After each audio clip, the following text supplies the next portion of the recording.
مولاي صل وسلم دائما أبدا على حبيبك خير الخلق كلهم مولاي صل وسلم دائما أبدا على حبيبك. الرحمن الرحيم. السلام عليكم ورحمة الله وبركاته. Alhamdulillahi wa kafa wassalatu wassalamu ala nabiyil mustafa wa ala alihi wa sahbihi wa man wafa ma ba'd. Rabbi shrah li sadri wa yassir li amri wa hlul 'uqdatam min lisani yafqahu qawli. Ashhadu an la ilaha illallah wa ashhadu anna Muhammadan 'abduhu wa rasuluh. Amma ba'd. Bapak Ibu yang dirahmati Allah Subhanahu wa taala, alhamdulillah pada kesempatan kali ini kita bisa berjumpa kembali walaupun dalam suasana yang kurang kondusif dikarenakan adanya musibah ini. Semoga tidak mengurangi semangat kita dalam belajar menuntut ilmu, menambah keilmuan, wawasan, serta menjadikan diri kita sebagai hamba Allah yang beriman, yang bertakwa, sehingga kita dengan keimanan dan ketakwaan itulah kita menjadikan diri kita sebagai hamba Allah yang syakirin, yang bersyukur, yang muttaqin, yang bertakwa, dan ahlul khair dan ahlul jannah insyaallah. Amin ya rabbal alamin. Bapak Ibu yang dirahmati Allah Subhanahu wa taala, alhamdulillah kita bisa berjumpa walaupun di media sosial, artinya tidak secara langsung. Semoga tidak mengurangi kesemangatan kita dalam menuntut ilmu. InsyaAllah kita akan melanjutkan surat Al-Mudaththir. Ini part yang ketiga, yang insyaAllah kita akan membahas dimulai dari ayat yang ke-32. InsyaAllah pertemuan ini adalah pertemuan yang ke-70, yang kita akan meneruskan surat Al-Mudaththir, yang mana kita sudah membahasnya dari awal, dari ayat pertama hingga ayat yang ke-31, yang intinya adalah di ayat-ayat sebelumnya Allah Subhanahu wa taala memuji Rasul Muhammad sallallahu alaihi wasallam serta memberikan panduan-panduan khusus dalam menjalankan misi dakwahnya. Kemudian diceritakan seorang yang sangat cerdas dan diberikan kemuliaan serta diberikan kekayaan oleh Allah Subhanahu wa taala, yaitu Al-Walid ibn Al-Mughirah, yang diterangkan oleh Allah, innahu faqara wa qaddar faqutila kaifa qaddar thumma qutila kaifa qaddar, dan seterusnya.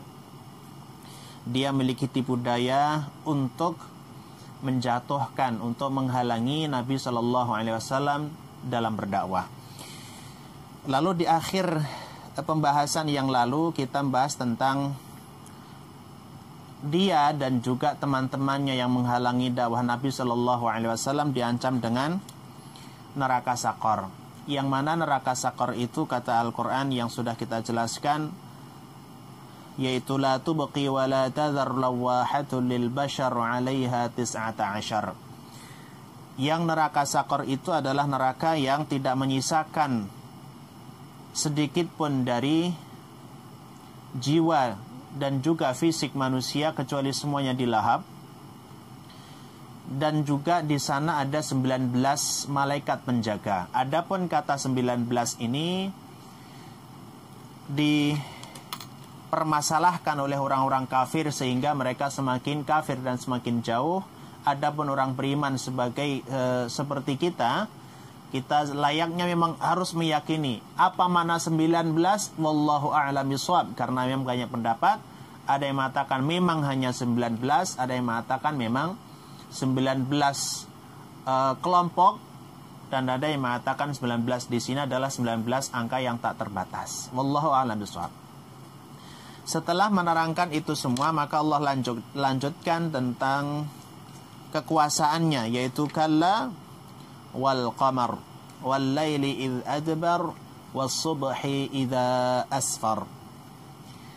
Di ayat yang ke-32 ini Allah Subhanahu wa taala mengawali dengan kalla. Kalla wal qamar, kata kalla bisa berfungsi dua. Yang pertama untuk penegasan, yang kedua bisa juga sebagai pengingkaran argumentasi sebelumnya. Namun di sini digunakan mematahkan argumentasi sebelumnya. Ketika orang kafir semakin jauh dari tuntunan syariat gara-gara kata lafaz 19 itu, kemudian Allah katakan sekali-kali tidak. Wal qamari, dan demi qamar, yaitu demi bulan. Apa hubungannya? Karena gini, ketika Allah berkehendak untuk menciptakan sesuatu, maka tidak akan ada yang pernah bisa menghalangi. Siapapun asalkan dia orang beriman, kalau Allah sudah menetapkan, dia pasti menambah kepercayaannya dan pasti tambah beriman. Tapi kalau dasarnya sudah kafir, apapun kata-kata Allah, firman Allah selalu dibantah. Kata Allah, kalla, sekali-kali tidak. Wal qamar, dan demi qamar atau demi bulan. Kata qamar itu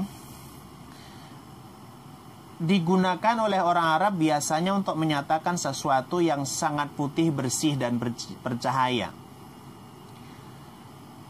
Lalu kata qamar ini pun juga bermakna mengalahkan sesuatu. Kenapa? Karena ketika bulan itu bercahaya, kita menamakan bulan itu ketika bulan sudah bercahaya atau penuh cahayanya. Karena kalau belum penuh atau yang masih bulan-bulan awal, biasanya dinamakan dengan hilal, belum dinamakan bulan.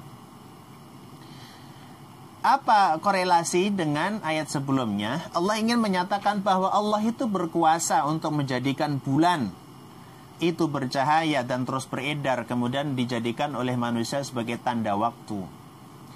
Kemudian wal-laili idh adbar, dan juga demi malam idh adbar, ketika malam itu sudah adbar.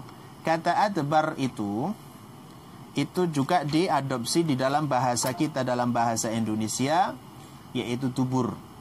Jadi dubur itu maknanya sesuatu yang di belakang. Nah, wal-laili idh adbar berarti artinya dan demi malam ketika sudah berlalu. Kalau malam berlalu berarti nanti akan datangnya siang dan cahaya. Ketika gelapnya malam itu sudah menyingkir atau hilang, kemudian muncullah terbit matahari, maka akan hilang kegelapan. Kemudian wasubhi idza asfar, dan demi subuh. As-subuh itu adalah sesuatu yang bercahaya atau sesuatu yang cerah, namanya subuh. Makanya alat penerangan namanya misbah. Misbah itu alat untuk penerangan. Maka biasanya kalau di kamus, misbah itu adalah lampu. Nah, karena alat untuk menerangi. Masya Allah, Allah menciptakan subuh itu karena Allah menciptakan sesuatu yang dapat menerangi alam raya ini. Dan Allah bersumpah wasubhi, dan demi waktu subuh atau demi cahaya waktu subuh, idza asfar, jika dua sudah menyingsing atau sudah terang, sudah bercahaya. Kata asfar itu oleh orang Arab dulunya digunakan untuk mengungkapkan atau untuk menyatakan seorang perempuan yang membuka hijabnya.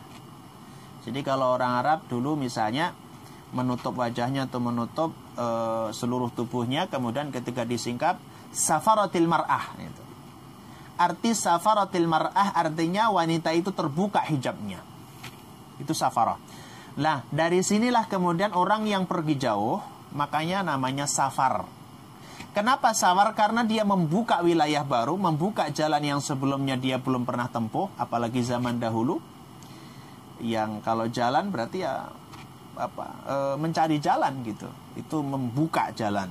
Atau mana safar adalah kalau kita pergi jauh ke luar negeri misalnya, ke tempat di mana belum pernah kita pergi ke sana, itu membuka wawasan baru. Itu namanya safar. Itu bahasa Arabnya. Masya Allah. Wasubhi idza asfar berarti maknanya dan ketika subuh itu asfar. Ketika sudah membuka sesuatu yang membuka kegelapan dan kemudian cahaya itu timbul, maka seluruh kegelapan itu akan lenyap. Maka mulai ayat ini dan nanti seterusnya, Allah Subhanahu wa ta'ala menerangkan kekuasaan-kekuasaannya. Seolah-olah secara tidak langsung Allah menyatakan kegelapan orang-orang kafir itu, kegelapan orang-orang sesat itu akan sirna, akan hilang ketika cahaya Allah itu sudah datang. Layaknya gelapnya malam akan hilang ketika terbitnya fajar. Itu makna dibalik dari tekstual yang ada di sini. Lalu Allah Subhanahu wa ta'ala menyatakan innaha la ihdal kubar, dan sesungguhnya ia menarik. Innaha itu Allah ingin membicarakan sesuatu yang sudah berlalu, artinya terkait dengan makna sakor atau neraka sakor. Innaha la ihdal kubar, sesungguhnya neraka sakor itu sungguh la ihda, sungguh merupakan salah satu al-kubar, salah satu dari sesuatu yang sangat besar dahsyatnya. Allah ingin menyatakan bahwa neraka sakor itu adalah salah satu bencana yang amat sangat besar. Allah pun menggunakan redaksi yang tidak lazim. Kabir itu besar itu biasanya dalam bahasa Arab kabirun atau akbar, Allahu akbar. Tapi Allah menggunakan kubar itu untuk menyatakan sesuatu yang super, sangat dahsyat gitu. Kenapa? Karena neraka sakor, Allah yang kemarin sudah kita bahas adalah la tubqi wa la tazar, tidak meninggalkan sedikit pun, semuanya melahap apapun yang ada di dalam diri manusia itu. Nadhiran lil bashar, selain neraka sakor itu adalah neraka yang memang sangat super besar, baik itu siksanya, baik itu karena kedahsyatan yang ada di dalamnya itu. Karena juga kalau kita lihat salah satu dari neraka yang Allah gambarkan di dalam Al-Quranul Karim, setidaknya ada 7 neraka ya. Ada 7 neraka yang kata ulama itu adalah tingkatan. Ada neraka Jahannam, ada neraka Ladha, ada neraka Hutamah, ada neraka Sa'ir, ada neraka Saqar, ada neraka Jahim, dan ada neraka Hawiyah. Nama-nama neraka ini Allah jelaskan semuanya di dalam Al-Quran, dan salah satunya adalah Saqar. Dan Allah katakan dengan diberitahukan kepada kita tentang kengerian, kedahsyatan itu dari Saqar. Fal'iyadzubillah, Allah katakan nadhiran lil bashar. Nadhir sudah sering kita bahas. Nadhir itu sesuatu yang membuat kita harus waspada dan harus lari dari sesuatu yang akan membahayakan itu. Itu nadhir. Maka Rasul sallallahu alaihi wasallam diutus oleh Allah, itu tugasnya adalah basyiran wa nadhira. Basyir artinya memberikan kabar gembira yaitu surga. Nadhir yaitu memberikan peringatan agar jauh dari neraka. Artinya neraka Saqar yang sangat kubro, yang sangat besar itu nadhiran, merupakan peringatan, merupakan ancaman lil bashar, dari setiap diri manusia. Bashar itu kenapa nggak pakai insan? Gini, kalau insan biasanya untuk mendefinisikan fisiknya. Jadi insan ya manusia yang berfisik gitu. Namun kalau bashar itu lebih kepada karakternya. Artinya bahwa manusia akan masuk ke neraka bukan salahnya fisik, tapi salah dari karakter manusia. Yang beriman akan masuk surga, yang kafir membangkang akan masuk ke neraka. Bashar inilah yang kemudian akan menentukan apakah dia menjadi baik atau buruk. Fisik itu seperti casing. Kalau bapak ibu punya botol, kemudian botolnya itu diisi dengan air comberan misalnya atau air kotor, maka botol itu akan ikut kotor. Dan kita tidak menyalahkan botol, tapi menyalahkan isinya. Tapi kita sering bilang botol itu kotor. Padahal yang kotor bukan botolnya, yang kotor adalah isinya. Sama. Memang karena tidak terpisahkan. Tapi kalau botol yang memang sederhana secara fisik, tapi isinya madu, isinya minyak wangi, maka kita katakan botol itu bagus. Nah ini, nadhiran lil bashar, artinya adalah bahwa neraka Saqar dijadikan oleh Allah Subhanahu wa ta'ala sebagai nadhiran. Hati-hati, kalau nadhir itu seperti kita memanah hewan buruan, dan hewan buruan sudah mendengar suara panah itu, maka seharusnya cepat lari. Seharusnya kalau kita dengar Saqar, dengar neraka, dengar daripada semua azab Allah Subhanahu wa ta'ala yang Allah sudah persiapkan, kalau memang kita manusia, kalau memang kita bashar, kalau memang kita miliki akal yang sehat, seharusnya menjauh sejauh-jauhnya apapun yang menyebabkan kita masuk ke sana. Itu kalau cerdas. Maka Allah kemudian menerangkan berikutnya, liman syaa'a minkum an yataqaddama aw yata'akhkhar. Ini seolah-olah Allah memberikan pembiaran dan merupakan murkanya Allah kepada manusia yang tidak menggunakan akal sehatnya, tidak menggunakan fitrahnya. Allah maka katakan liman syaa'a minkum an yataqaddama wa yata'akhkhar. Dengan peringatan yang maha dahsyat ini akan menjadi peringatan dan akan berbuah amal bagi manusia itu kepada siapa? Liman syaa'a minkum an yataqaddama wa yata'akhkhar. Maka bagi siapa saja di antara kalian yang menghendaki akan maju untuk melaksanakan ketaatan kepada Allah, atau justru aw yata'akhkhar, atau justru dia berbalik. Ini kalau kita lihat secara korelasi dengan ayat-ayat sebelumnya, seolah Allah menegaskan bahwa ancaman ini ditujukan kepada siapa saja yang mau menerima atau menolaknya. Ini bentuk kasih sayangnya Allah. Sudah tahu seperti sekelas Al-Walid ibn al-Mughirah dan sekelas Abu Jahal, Abu Lahab itu, namun Allah masih menginginkan untuk terus diberikan peringatan agar dia, kalau bisa membuka hatinya, membuka akal sehatnya, kemudian menerima Islam. Maka boleh saja ancaman ini ditolak, namun akan merasakan akibat dari penolakan itu. Ya sebagaimana Al-Walid ibn al-Mughirah yang berkehendak untuk maju atau mundur.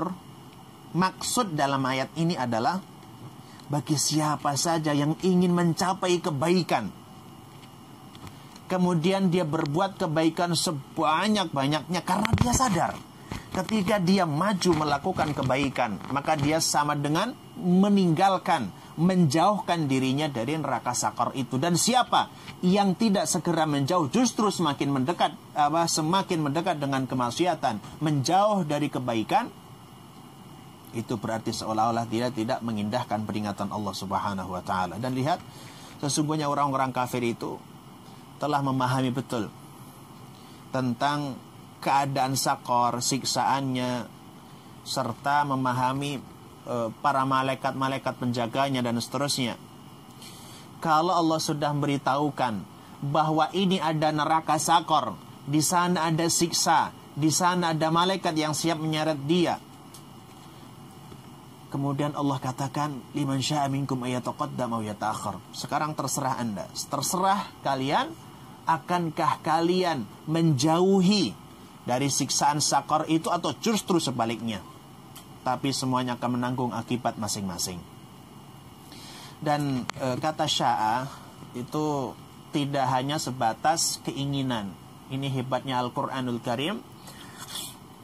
Kalau hanya keinginan yang belum ada tekad yang kuat, biasanya bahasa Arab itu menggunakan dengan irodah, keinginan. Tapi kalau keinginan yang sudah bulat, keinginan yang memiliki tekad yang sangat kuat, biasanya menggunakan dengan syaa. Walaupun artinya juga berkehendak atau berkeinginan, tapi bahasa Al-Quran dibedakan. Aroda, ingin. Saya ingin ke Surabaya. Uridu an adzhaba ila Surabaya. Saya ingin. Ya, keinginan saya tidak begitu berat secara maknawi.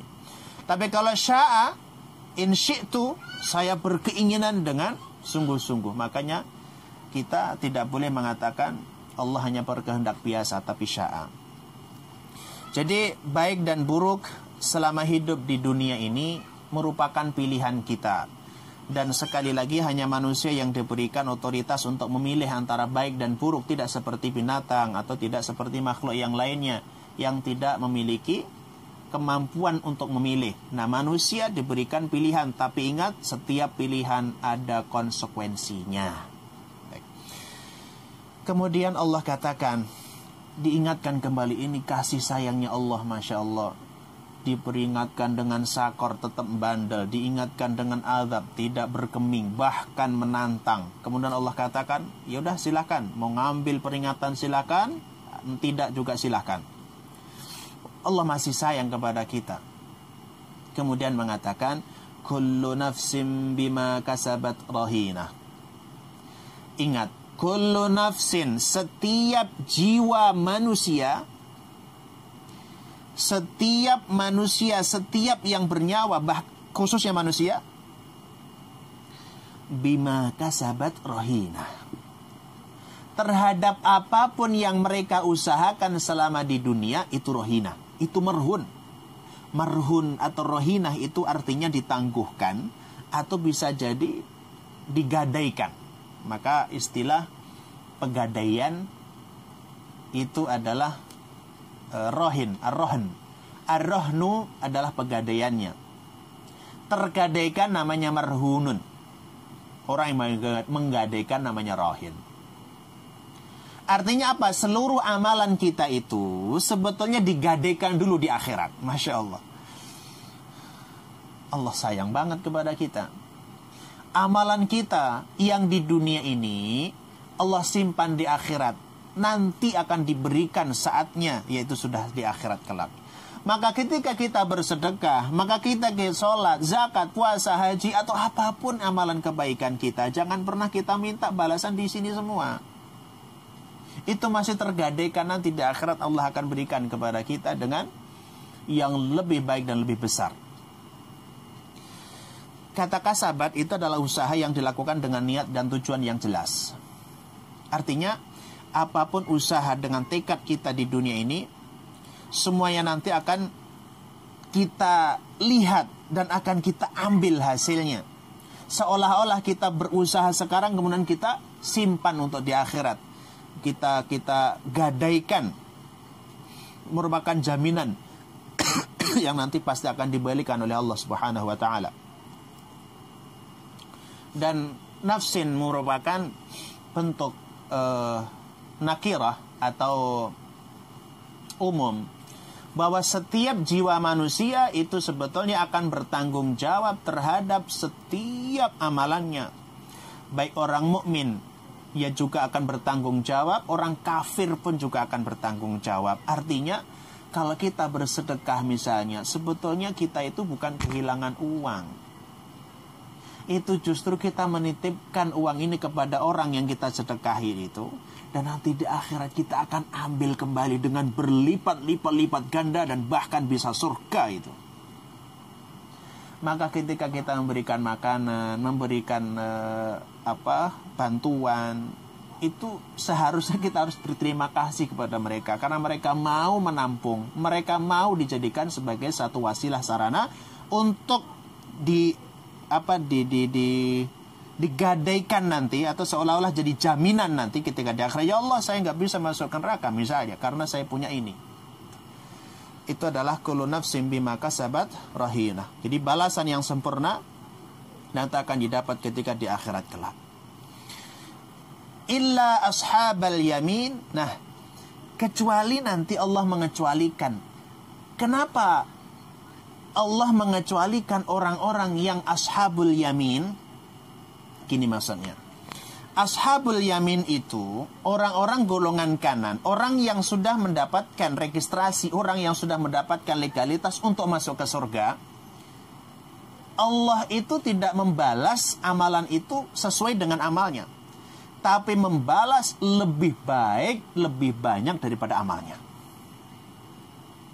Sehingga illa ashabal yamin adalah orang-orang yang golongan kanan. Maksud golongan kanan sekali lagi adalah orang mukmin yang ikhlas hatinya, orang yang taat kepada Allah, orang yang bertakwa, dibuktikan dengan amalan-amalannya. Kenapa dikatakan ashabul yamin? Karena nanti di akhirat amalan itu, catatan amalnya akan diterima dari tangan kanannya.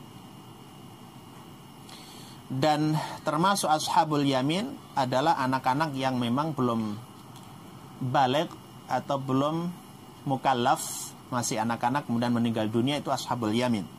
Dan yang dikatakan ashabul yamin juga di kalangan ulama mengatakan itu adalah malaikat.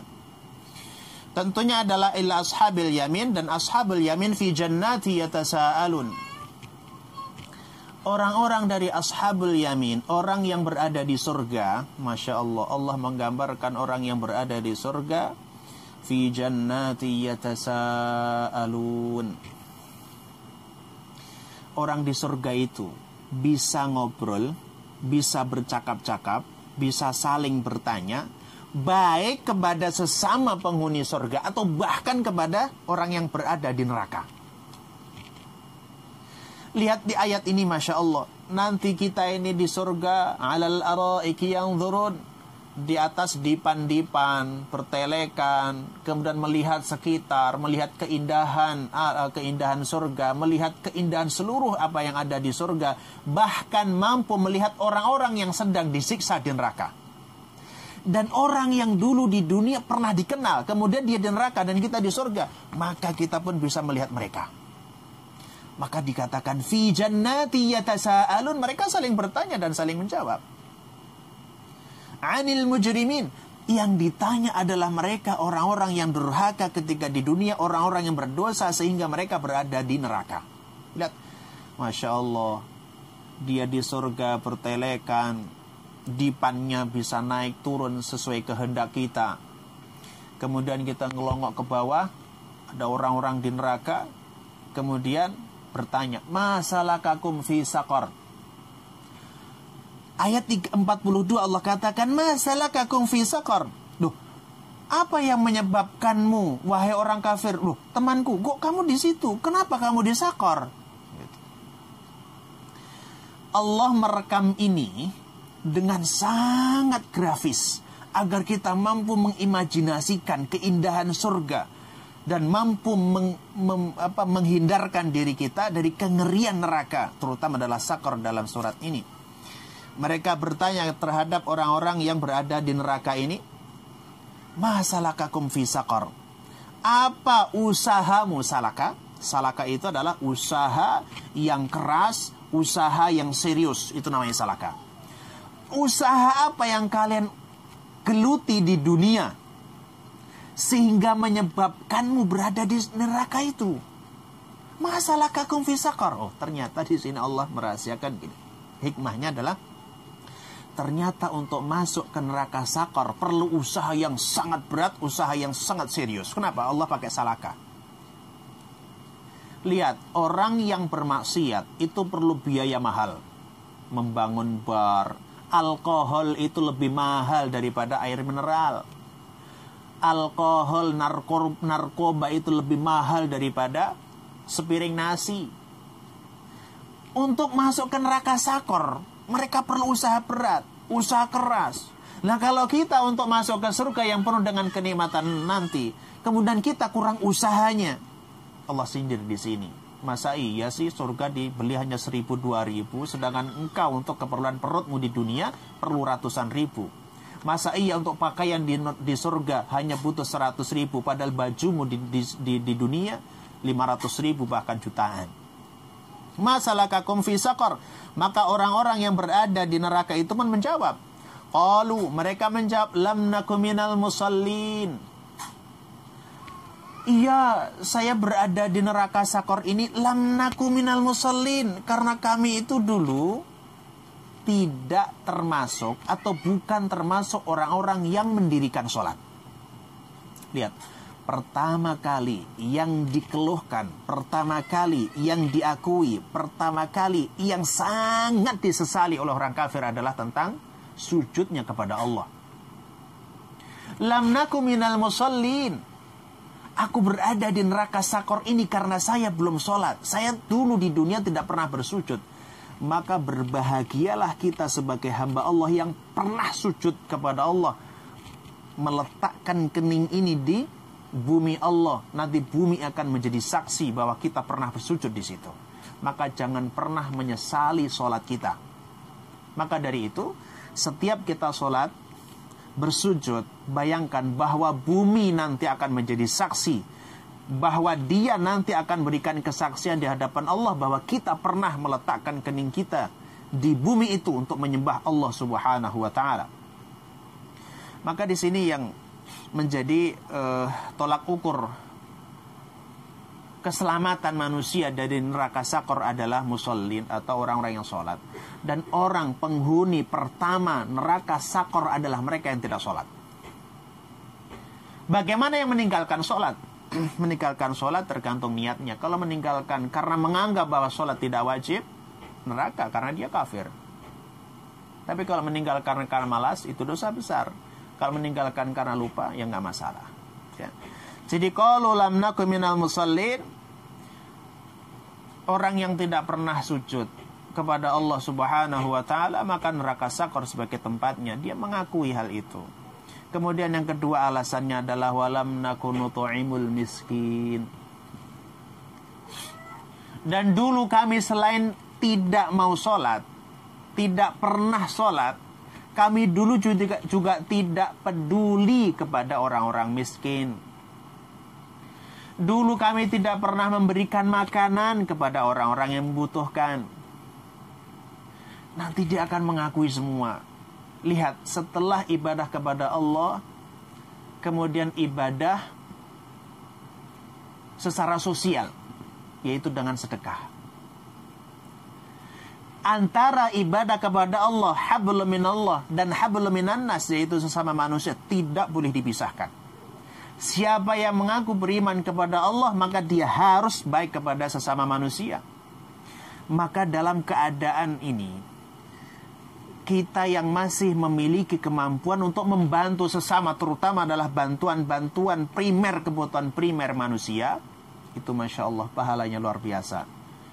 Maka memberikan makanan, sering saya katakan bahwa orang sedekah makanan itu pahalanya Masya Allah terus mengalir. Karena ketika makanan itu kita makan menjadi darah daging, tidak bisa terpisahkan. Ketika orang itu beribadah, dia akan mendapatkan pahala itu. Apalagi kita bersedekah makanan kepada ahlul Quran, kepada orang fakir, orang miskin dalam keadaan kesulitan, tentunya akan jauh lebih besar pahalanya dibanding dengan keadaan lapang. Maka keadaan saat ini itu sangat relevan untuk kita berbanyak-banyakan untuk memberikan makanan, untuk memberikan sedekah, untuk memberikan bantuan kepada saudara-saudara kita yang mendapatkan kesulitan untuk memenuhi kebutuhannya. Karena nanti akan menjadi bukti, nanti dia akan bersaksi di hadapan Allah Subhanahu wa taala. Allah tidak rela ketika hamba yang miskin ini kemudian tidak makan gara-gara yang kaya tidak peduli. Dan penyebab kedua ini, orang masuk ke neraka sakor dikarenakan dia tidak peduli kepada orang-orang miskin padahal dia mampu. Itulah walam naku nutu'imul miskin. Kemudian wa kunna nakhudhu ma'al khaidin, dan dia pun juga sering melalaikan, sering berbuat sesuatu yang batil, membicarakan kata-kata yang tanpa ilmu, tanpa didasari ilmu dengan benar. Ini pun juga, ini yang ketiga. Selain dia mengakui bahwa tidak pernah sholat, mengakui tidak peduli kepada orang-orang fakir dan miskin, yang ketiga dia pun juga sering berteman dengan orang-orang yang sering membicarakan hal-hal yang tidak bermanfaat, bahkan batil dan bahkan tanpa ilmu. Baik itu ghibah, baik itu mencaci, baik itu apapun pembicaraan yang tanpa didasari dengan ilmu. Apalagi zaman saat ini Tidak perlu berbicara, cukup jempol share. Nah yang di-share itu, ketika itu mengandung fitnah, tidak benar sesuai dengan data, atau kalau syariat tidak sesuai dengan dalilnya yang sahih, maka itu seolah-olah menyebarkan sesuatu yang batil, dan itu akan bertanggung jawab. Dan ini salah satu, naudzubillah, salah satu penyebab orang itu dimasukkan ke neraka sakor. Dan nanti pengakuan-pengakuan yang lain, dan insya Allah nanti akan kita gabungkan di surat Al-A'raf ayat 44. Di sana juga ada percakapan orang yang di surga dan orang yang di neraka. Insya Allah di pertemuan yang akan datang. Saya kira cukup ini pertemuan kali ini, dan insya Allah kita akan lanjutkan ayat yang ke-46 hingga 56 berikutnya di pertemuan yang akan datang. Semoga ini bisa dipahami dan semoga menjadikan diri kita waspada dan menjadikan diri kita semakin baik, dan kita menjauhi apapun yang dilarang oleh Allah Subhanahu wa taala. Teruslah kita bersabar dengan musibah ini, dan teruslah kita bersyukur atas kesehatan ini. Ingat 3 hal, ketika kita mendapatkan satu musibah dan kita belum terkena musibah itu, maka kita harus jaga kesehatan itu. Menjaga kesehatan artinya jihad. Yang kedua, ketika ada indikasi bahwa kita fali'udzubillah, na'udzubillah, misalkan terkena penyakit itu, maka ibadah juga di situ ada kesabaran. Jadi sabar dan syukur itu merupakan ibadah yang merupakan jihad fisabilillah. Semoga Allah Subhanahu wa taala memberikan karunia kepada kita dan menjaga diri kita dari azab Allah Subhanahu wa taala baik di dunia dan akhirat. Ada kesalahan saya minta maaf. Hatanallahu wa iyyakum. Subhanakallahumma bihamdika asyhadu an la ilaha illa anta astaghfiruka wa atubu ilaik. Assalamualaikum warahmatullahi wabarakatuh.